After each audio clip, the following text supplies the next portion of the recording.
période électorale municipale. Donc, on s'inspire un peu d'un courant qui a lieu aux États-Unis qui s'appelle Rock the Vote.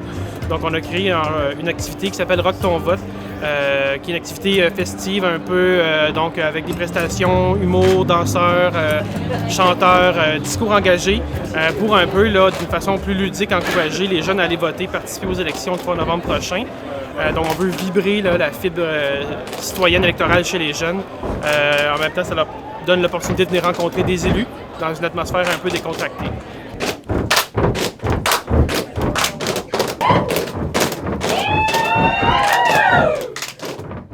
Il y a un déficit démocratique majeur dans le monde municipal. La dernière fois, il y a 61 % des citoyens et des citoyennes de Gatineau qui n'ont pas voté. C'est quelque chose à changer, ça, c'est extrêmement important. La force politique de nos élus vient de là, puis présentement, on en a très peu.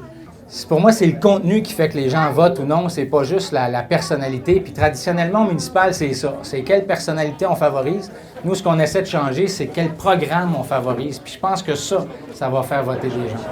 Mais je vous invite à lire notre programme, parce que vraiment, le monde municipal qui change, puis le Gatineau qui change, il est avec nous. Qui est une crainte, puis c'est une crainte pour beaucoup de personnes que je connais. Bien, la ligne de parti, c'est pas compliqué.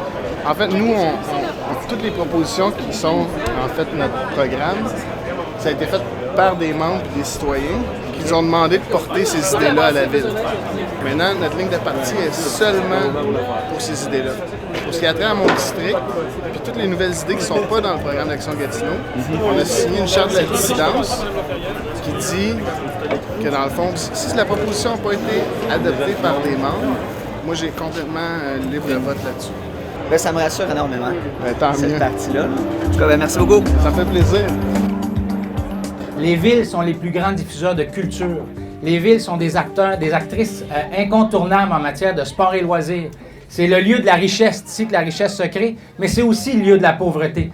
La grande majorité des pauvres sont dans les villes. Donc, ça prend des gens qui pensent à une ville qui a un plan d'action, autant pour du développement économique que du développement social. Action Gatineau est née de ça. Action Gatineau est née du désir d'un paquet de gens à Gatineau. On est rendu 1500 membres. Un paquet de gens à Gatineau qui ont dit on veut se donner une vision pour notre ville. C'est le plus grand mouvement citoyen à Gatineau qu'on a vu depuis des années. Et je suis fier de dire que dans ce mouvement-là, on a le tiers de nos candidats et de nos candidates qui ont 35 ans et moins. Isabelle Miron, candidate dans le centre-ville. Wassim Aboutalnos, candidat dans Limbourg. Adrienne Corbeau, candidat dans Wrightville. Alexandre Fortin-Bordelot, candidat dans Touraine. On a 55 % des candidates en général à l'élection de 2009 qui sont avec nous à Action Gatineau. On a 100 % à Action Gatineau des gens qui sont issus des communautés culturelles. Le Gatineau d'aujourd'hui, le Gatineau nouveau, il se présente avec Action Gatineau. Ce qui serait intéressant pour le prochain maire du Gatineau, c'est que ce soit un maire, en fait, qui est au-devant des jeunes, qui a à cœur, en fait, leurs intérêts, leurs préoccupations, qui soit là pour les écouter, principalement.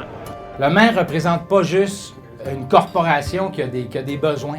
Il représente une communauté. L'Université du Québec en Outaouais, c'est l'université la plus sous-financée au Québec dans le réseau UQ. Ça prend un maire qui dénonce ça.